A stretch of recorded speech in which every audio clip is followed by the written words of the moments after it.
there's a great quote from author John Gordon. Where there is a gap in communications, negativity will always fill the void. Since the early days of man, scratching out drawings on the walls of caves during the Neanderthal era, our need to communicate with others has been as critical to our survival as food, water, and shelter.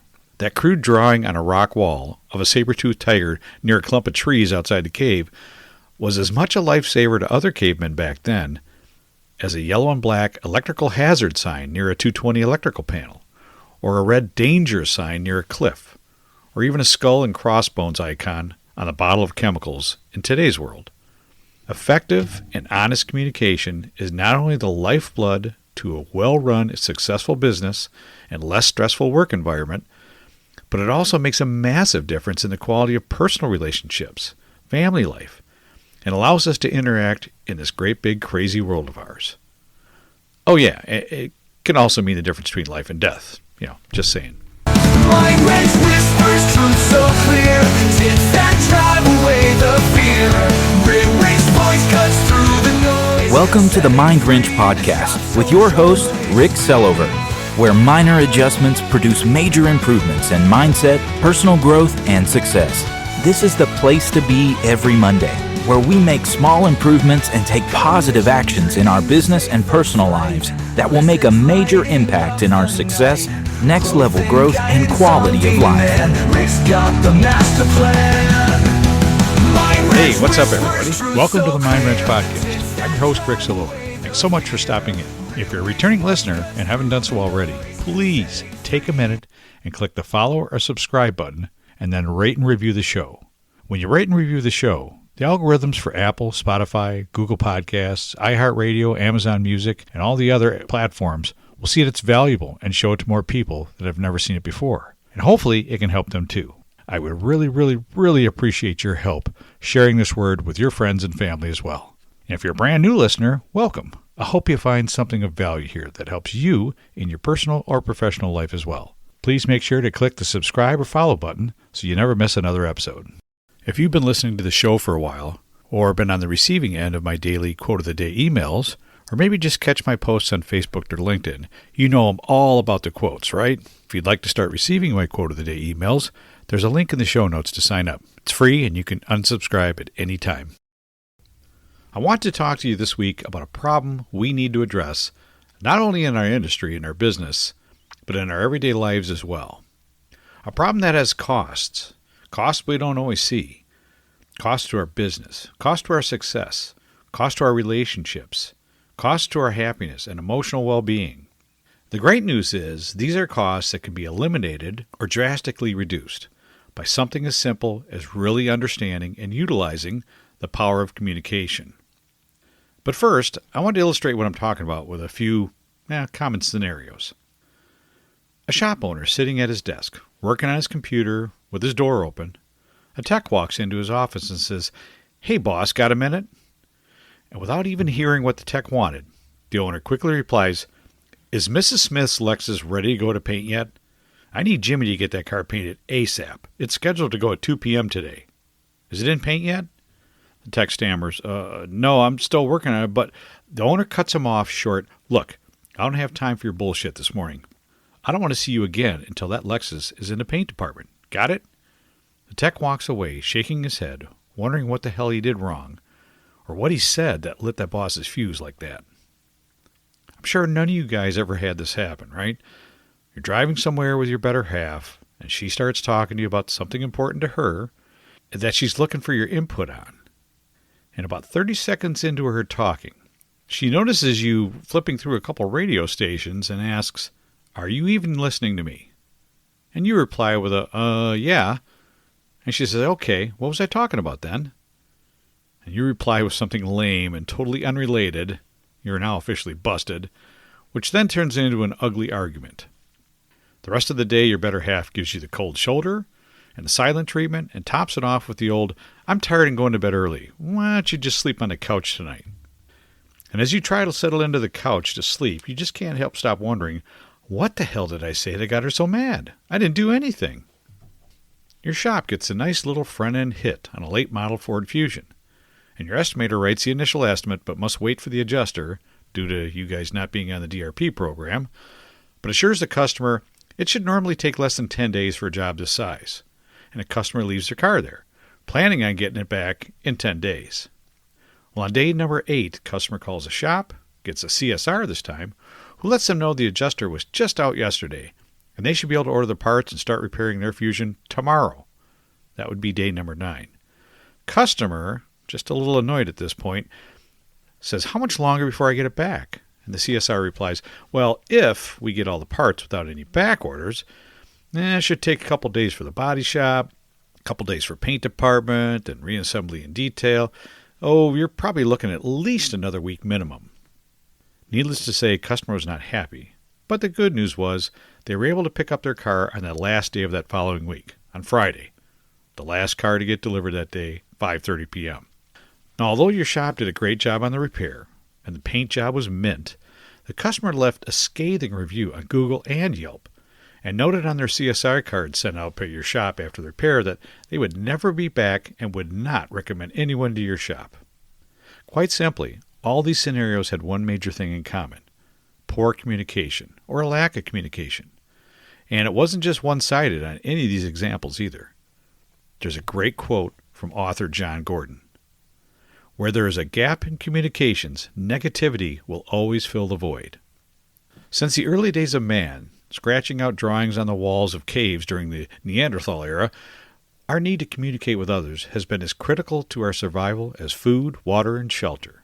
That crude drawing on a rock wall of a saber-toothed tiger near a clump of trees outside the cave was as much a lifesaver to other cavemen back then as a yellow and black electrical hazard sign near a 220 electrical panel, or a red danger sign near a cliff, or even a skull and crossbones icon on a bottle of chemicals in today's world.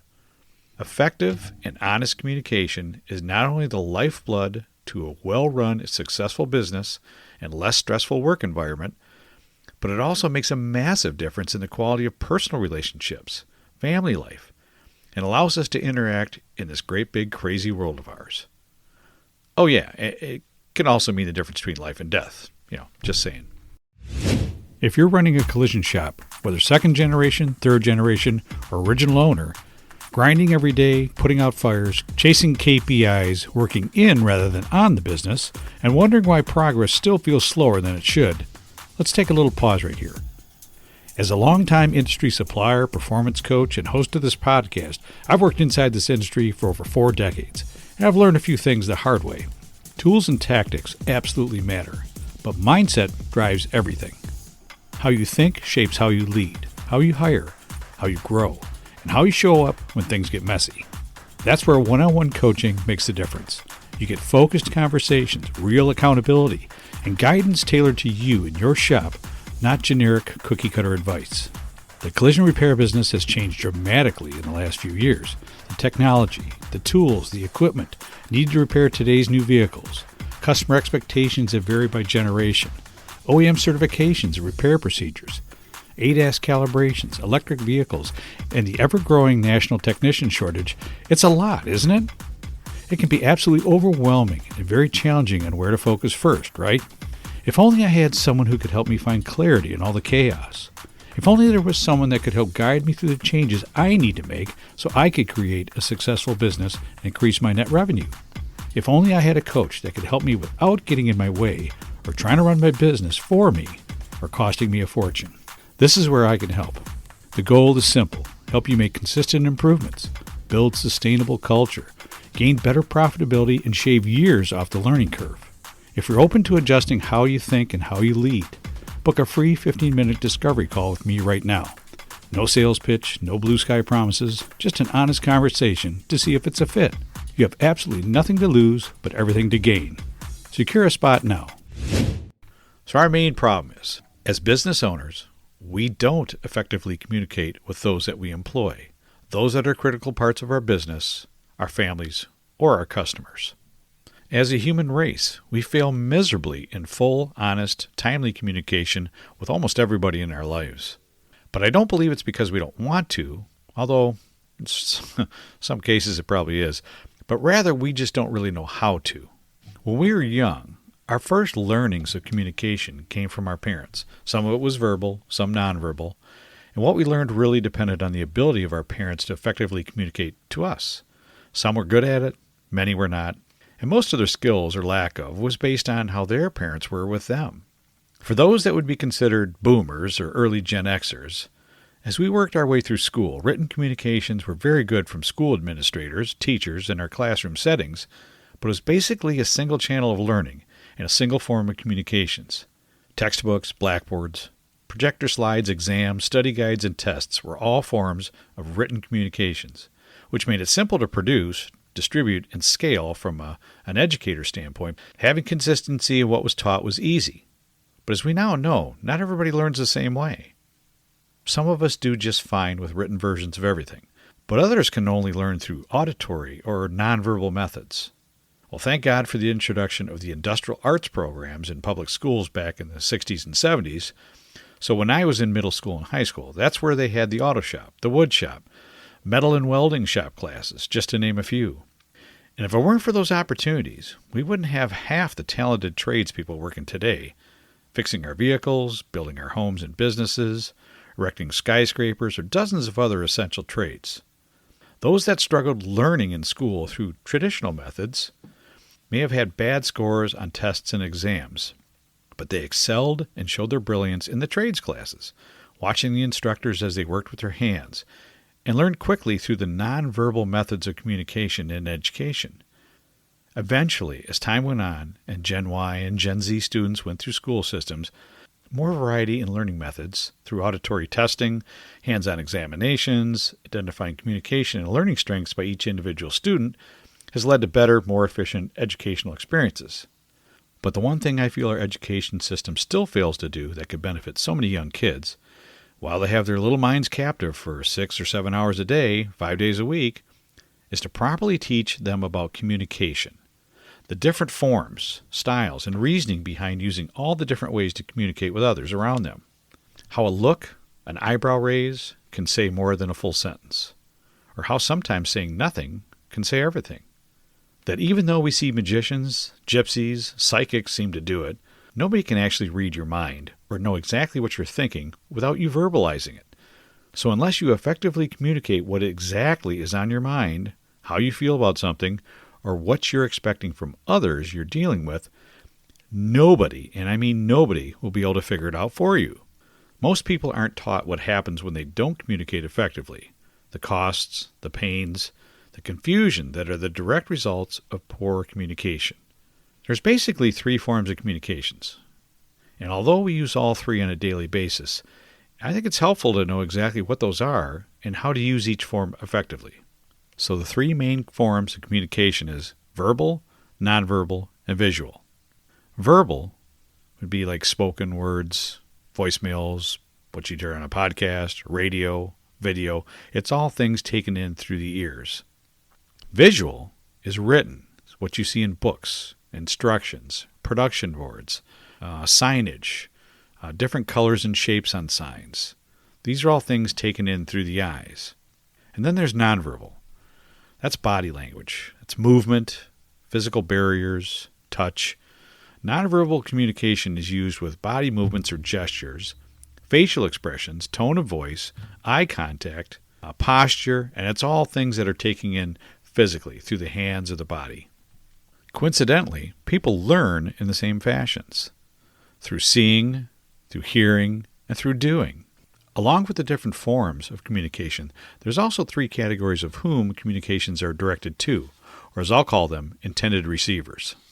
The intended receivers of communications within your business would be, number 1, yourself. That's the internal dialogue you tell yourself, thoughts, dreams, fears, limiting beliefs. Second one is customers, internal and external. Those are the ones that your business serves. And 3 is your stakeholders. And that could be a lot of people. That's your employees. That's your employers, investors, family, partners, vendors, suppliers, service or utility providers. Those are the ones that all interact directly with your company. As I mentioned earlier, we don't communicate effectively, especially in the business world, where providing some form of customer service is how we generate our revenue. The costs, the pains, the confusion that are the direct results of poor communication can be quite devastating. Here are a few stats on what those costs can look like, and this might help shed some light on why you might be experiencing some or all of these. 97% of employees believe communication impacts their task efficiency on a daily basis. According to research, 28% of employees point to poor communication as the reason for missed deadlines. More than 80% of Americans believe employee communication is crucial for developing trust with employers. A study by the Economist Intelligence Unit further illustrates how poor workplace communication can hurt the success of a workplace. Many times it results in failure to complete projects, 44% of the time, low employee morale, 31% of the time, missed performance goals, 25% of the time, lost sales, 18% of the time. Communication expert Deborah Hamilton names the price of communication for small business in her article, Top 10 Email Blunders That Cost Companies Money. According to her, miscommunication can cost a company of 100 employees or less up to $420,000 a year. While there are some large companies that lost up to $62 million a year because of poor communications, globally, the cost of poor communication is now a whopping $37 billion. Now, while these are alarming statistics for businesses to comprehend, the cost and impact to personal relationships, friendships, families, and marriages cannot be measured in dollars and cents. Sometimes the real cost is losing connection to someone you may care deeply about. In my 30-plus year sales career of growing and maintaining multi-million-dollar territories, servicing hundreds of men and women in our industry, as well as a few other sales and service positions I held before then, I quickly learned how important communications can be. My success truly depended on how quickly I could learn, apply, and sharpen my skills in both listening effectively and using all available forms of communication to be crystal clear on my messages. Managing large sales and technical teams in their daily activities, dealing with not only multiple vendors and their management layers, but all the corporate interoffice departments within a large distribution network can be daunting to say the least. Mastering the art of communication has been key to successfully navigating those potentially turbulent waters. I learned over time how to read others, understand how they best communicated, what worked and what didn't, and when I adjusted my methods to each individual, I really started seeing better results, less misunderstandings, and more positive outcomes. You see, effective communication is not a talent we're born with. It's a skill, and it's a skill that can be learned, improved, and mastered by anyone. But it doesn't just happen by accident. You have to put in the work first. There are 3 easy things to remember to start experiencing more beneficial communications for everybody involved through love. That's L-U-V, not L-O-V-E. This is a great hack I learned from someone else, and I just wanted to share it with you. Okay, so the first letter of love, L-U-V, is L. L is for listening. So whether it's your customer, employee, spouse, kid, or friend, everybody, and I mean everybody, wants to be heard. Without interruption or correction, they just want you to listen to what they're trying to say. So listening without interrupting them, without trying to fix them or the situation they're explaining, just allow them the time to talk, get their thoughts out completely, and then wait a few seconds before you respond to them. Sometimes we don't listen while others are talking to us. It may look like it, but sometimes we're already thinking of a response that we can throw out the second they stop. That just shows you're not listening, right? But using a pause after they finish speaking lets them know that they were heard. You didn't check out before they completed their thought. Listen, we were given one mouth and 2 ears for a reason, right? Next letter is U. U is for understand. Using both verbal and nonverbal cues like head nods, mm-hms, raised eyebrows, oh yeahs, reallys, things like that can help the other person know that you're not only listening, but you're understanding what they're saying. Reflecting back to them parts of the conversation you are hearing also cements in that feeling for them. This works in any type of conversation, whether it's personal or business. It has the same effect. And this will lead right into the final letter, V. V is for validate. Validating what someone is saying to you completes that process of your part of the communication. Saying things like, yes, I can see where you're coming from, or yeah, I get what you mean there, or I can understand why you would think that. Doing this without contradicting them, challenging what they just said, or immediately trying to fix them or the situation is key. Just something as simple as briefly summarizing what they communicated to you and getting their agreement that that was indeed what they meant can make a massive difference on what happens going forward. Communications is a big subject. We all know that. There is so much more to unpack than this, and I can't cover all of it in one podcast. So I'm sure I'll be digging into this more in future episodes, but for today, I just wanted to provide a little bit of understanding and a few quick tips on how you can start working on your half of those one-on-one conversations. And hopefully with a little LUV and practice, you can begin having improved communications in both your personal and professional life. Well, that's all I had for you today. Thanks again for tuning in. I really appreciate your support, and I hope you have a great week. I can always be reached at www.ricksillover.com, where you can find all my social media links, podcast episodes, blog posts, and much more. Mind Wrench